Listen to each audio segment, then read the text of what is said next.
Hey, what's going on, everybody? It's video 44 coming at you with another video. All right, here to take a second away from basketball. As I often do on this channel, I tend to blend topics and stuff. So if you don't see a basketball topic and you're looking for one, there'll be more for sure coming. I just keep them all together.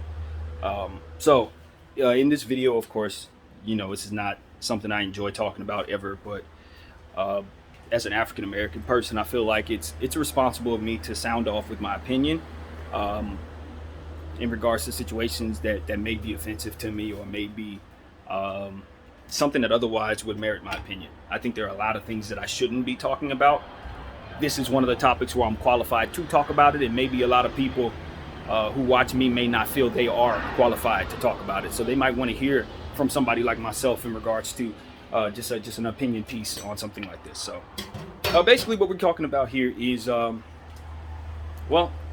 border situation that is taking place. Now, I'm not going to sit here and pretend like I know a whole lot about a lot when it comes to stuff like this. I don't read a lot, so I'm not here to share information. I'm more so here to give you a point of view that does lack some context. So that's my disclaimer. But the reality of the situation is, I'm smart enough to know that two things can exist at once. We can have urgency about two different things at the same time. We can discuss the tragedies that take place around us while still giving credence to the things that we need to be empathetic about in regards to other people.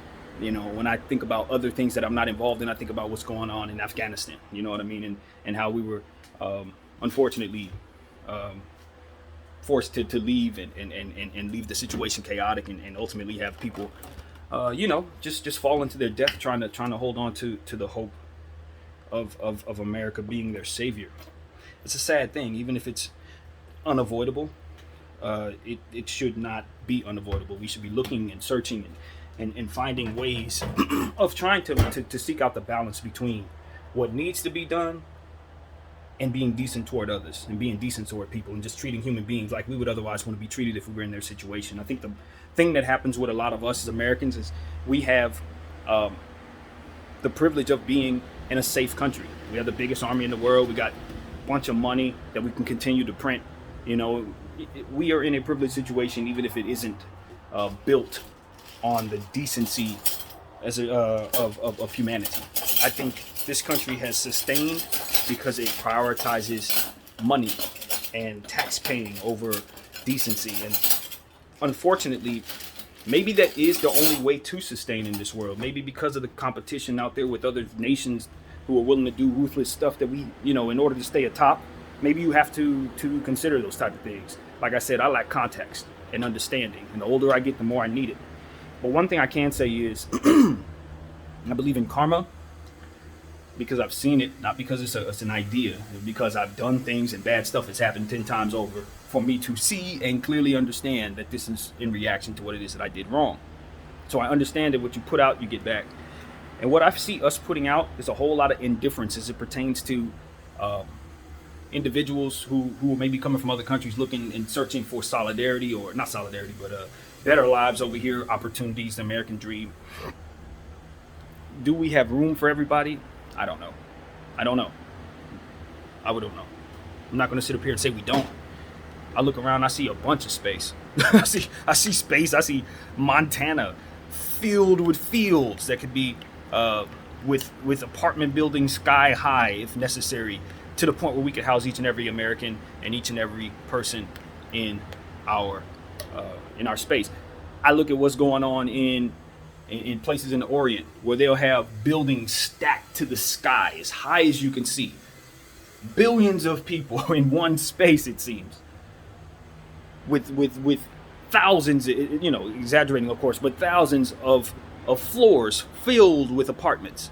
Like, it's not ideal, and it's certainly not something that we would consider normal for us. But what I'm saying is, if you have the intent to house everyone, you can. It's not just about building sideways, it's about building up as well. Asian community has proven that. They've proven it. So what I'm saying is, there's no need for us to be turning people away. There's solutions for that. There's no need for us to be putting kids in cages. There are solutions for that. There are ways to treat people while still getting what you need done. If we're trying to go from point A to point B, there's a million ways I can do it. I can jump in a car. I can have someone pick me up and get in their car. I can catch a bus. I can do a handstand and walk on my hands. I can do a million different things that will ultimately land me at point B. But if I want to be reasonable and I want to respect myself, I'll probably do it in the most reasonable way, jump in my own vehicle and go there. Or hop on a bus and do something normal. I'm not going to strip naked and do the moonwalk all the way there. That'll get me there. But it's not necessarily the right form for myself. Not the right displays for myself. Not the most effective way to get there. I don't think the way that we go about trying to secure our borders is the best way to get to point B. You don't have to jump on horses and display whips. I don't know if they were actually whipping people, but I saw whips in the picture. You don't have to whip people. Not in 2021. You don't have to do that. You can come through with motorcades or whatever, not motorcades, but SUVs or buses or whatever, swoop them people up, have bottled water ready for them, take them to a certain place, process them, and send them back to where they're at. If that's what you're going to do, if the job is to take people who are not supposed to be here and send them over there, why are you torturing them and putting them in unsafe and inhumane circumstances in order to accomplish that? That is not necessary, is what I'm saying. The display that would bring about fear, the display that would bring about trauma, the display that would bring about this type of reaction is not the only way to get there. You can be humane, you can be decent, you can be efficient in your decency, in your humanity, and still get what you're trying to get done, America. That's my point. I don't need to know why you ultimately want to do what it is that you want to do. I can just look at the means about how you're doing it and say that isn't good. That's bad energy. That's the type of thing that makes people hate you. That's the type of thing that makes people want to fly planes into your buildings. We create this type of hate and then we sit back and cower and sit back and say, oh, they're such horrible people. But what did you allow those who you govern to do to them? Did you turn the other cheek because they go along with what it is that you believe in politically? Because they might have created some, mustered up some hatred in the guts of some of these people that they're doing these things to. They may have lit a fire in them and gave them a certain level of perseverance that'll send their wrath straight at you one day. I think about those type of things. Because I'm from the black community and I understand that revenge is a great deal of what our community deals with amongst ourselves. You did this to me, I got to do this to you.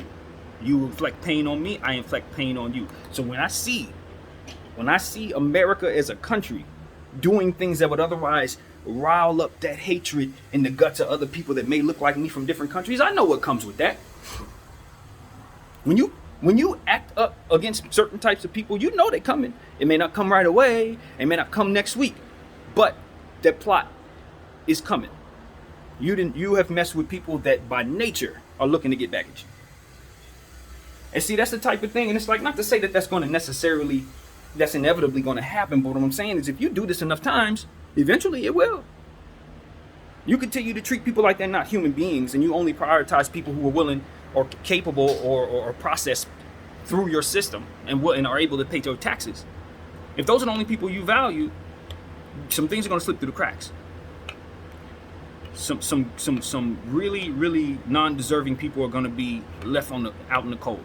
Some really good potential earners who haven't put themselves in a position to earn yet are going to be derailed and deterred from ever becoming their best self. You would have done that to them, America. Some of these people you turning away, they could be your biggest stars. They could be your best doctors. They could be your best lawyers. They could be your best teachers. They could be your servicemen, people who go out and save lives.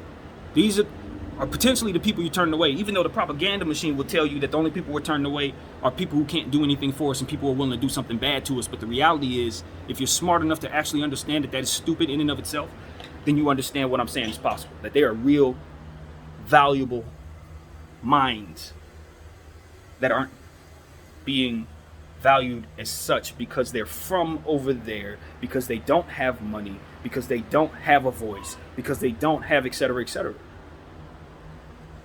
You're not giving these people opportunities to be their best self, and you're turning away people who would otherwise make you richer. Make you richer, America. Your bigotry gets in your way. Your practices of racism, your practices of tribalism, and that's what it is. When we put the flag over humanity, we only care about our people as opposed to their people because our people help us. It's about us, all us. Even though we find ourselves traveling, and if we go to certain countries and it's all about them, we're screwed. But we don't think about that because we're safe, we're home. We don't ever have to worry about that. And when we get to where we're going, we know our country's going to come save us because we got the biggest army. So if we ever get in any trouble, it's swoop in, save us type situation. So we don't value the idea of not having that safety. We don't value the desperation of needing to leave a place that isn't safe to flee to a place that is safe that will otherwise shun you for wanting to do so. But then claims on high to be the police of the earth and wants to tell each and every soul how they're supposed to move in their various countries.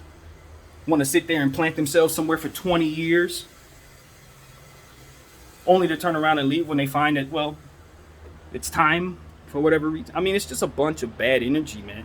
This is bad energy. You're sitting in a sandbox and you turn away every child that comes in with you. Like you the only one that had a sandbox in mind. You didn't make that damn sandbox. That sandbox was here before you got here. It was a whole set of children that you came in and pushed out just to get here. Now you stand here by yourself with all your little friends, and anybody comes around over here gets pushed away. Never mind if they're bringing something great to the sandbox or not. You don't care. You just know that they ain't paying no taxes. You know they don't look like you, so they don't need to be here. I'm sorry. That's a propaganda idea. That's not a natural thing. A child is not going to do that to another child. Not by nature. You have to be taught how to do that. You have to be taught how to hate. You have to be taught how to be a jerk, so to speak. And that's exactly what we're being toward these people. Again, I'm not sitting here saying I have solutions for how to secure your borders or that I understand how necessary that actually is, because I don't. I've grown up in Los Angeles. I don't have context for why the border is something that we need to spend this much attention on. I don't see it. I'm not supposed to. I respect that I'm not supposed to. But I can tell you this, as someone who's lived close enough to the border, I can tell you, you can live amongst those folks. If you're one of these people who live in those places that have never lived amongst people who don't look like you, you can. I've done it all my life. It's not. Whatever your mind is telling you it is, it's not that. It's not. I promise. My whole life. I promise, America. I promise. They're not taking anything from me. They're not trying to take anything from me. I've lived amongst these people, and they're cool. As long as you're cool, they're cool. And that's not just one nation of peace. I'm talking about everybody. Living in a melting pot like Los Angeles, I've been around everybody. If you mind your business, you straight.